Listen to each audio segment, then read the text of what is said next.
Alright, so you got your Gmail account set up, your Google Calendar account set up, and you sent me an email saying employee calendar or whatever the group set as a subject. Then after I've shared the calendars with you, this is what it looks like in your Gmail inbox. Now you've got that one email that says I shared Perfect 10 hours with you, I shared Perfect 10 shifts with you, and I shared your name shifts with you. So you click there to view your calendar. Okay, and this is the initial view, I guess.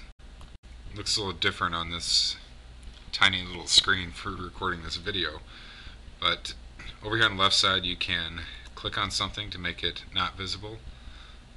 You just click on this part right here.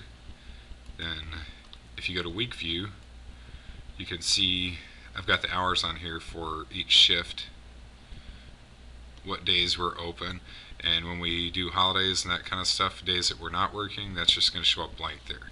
So that's a perfect 10 hours. Perfect 10 shifts is what the actual schedule is, and because I just started this yesterday, let's look at next week. So it's got who's working what shifts, and yeah, that's it. So what you need to do is go down to your name shifts. Let's actually make this one go away. Or you can keep that there actually if you want, so you know what the shifts are. And then before we start creating events, let's go ahead and disable this one so it's not visible, because that's your default calendar. We will make your name shifts visible, and let's go ahead and just turn off Perfect 10 shifts because I already know them. Alright, so from 9 to 1, want to work by default because you've got the other ones over here turned off or disabled. It's got your name shifts as the default calendar. You just type yes, this is when I want to work, create event, and it just pops it in there. Then let's say that Monday you want to work, but you're not available till 10 o'clock in the morning. Don't assume that because you can't work the whole shift that you should not put anything at all. So let's say that you could work anywhere Monday from 10 to close. And in this little thing,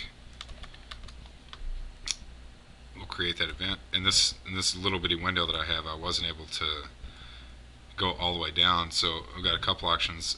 I can either drag like that, or you can click here and then specify the start time and the end time.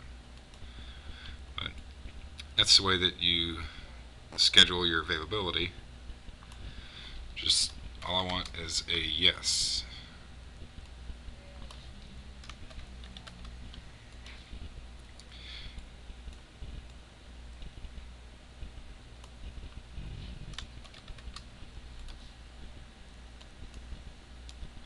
So that's kind of how that works. And then because I'm the owner of this calendar, this shows up on my calendar also, and this is the primary way I'm going to figure out who gets what hours. And to make it a little bit easier for you, you can schedule activities to be recurring. So say if I know every Wednesday I'm available from 9 to 3, and click that event, come down here and go to repeats weekly, or I guess this is Tuesday on this one, but it's going to repeat every Tuesday, and you can set a start date and an end date. Not getting a lot here because of the tiny screen again, but you can set an end date to whatever point in the future you want, or just go to never and it'll always be that way. Then if your schedule changes in the future, you can just change that individual event and all events following that, and it'll update everything in the timeline for you. And the other thing you can also do here with, say, the shift, I'm not sure if you can set reminders, but I'm pretty sure, so let's test it. Okay, the pink one here is the actual shift, so we'll hide the other one. That's the actual calendar, the schedule that I've put out. You should be able to click on any event and set a reminder for it. So it'll email you the day before, or you can set a pop-up so when you're logged into Gmail it just pops up on your screen. That's another option, and if you wanted to, you could even get real advanced and have it email a message to yourself, and then once it hits your Gmail inbox, you could have it forward just that specific message to your cell phone.